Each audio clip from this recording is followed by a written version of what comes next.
10,500 कोटी रुपयाचा हा टनल पॉईंट जो बनवण्यात आलेला आहे, आपण हा बोगदा पाहत आहोत. लोणावळा खंडाळा या मार्गे मुंबईला जाणारा या खर्चासाठी देवेंद्र फडणवीस माननीय श्री मुख्यमंत्री आपले यांनी हा लोकार्पण करण्यात आलेला आहे.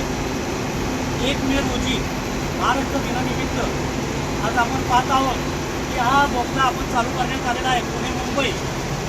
तरी नागरिकांचा विषय मांडला असता तर फक्त नागरिकांना हा त्रास झाला आहे. सकाळी 7 वाजल्यापासून ते आत्ता हा 4 वाजेपर्यंत हा टनल ओपन करण्यात आलेला आहे. तर नागरिकांना भरपूर त्रास झाला. त्याविषयी नागरिकांच्या वतीनं व पुणे मीडियाच्या वतीनं माननीय श्री देवेंद्र फडणवीस मुख्यमंत्री यांना खूप खूप शुभेच्छा. धन्यवाद.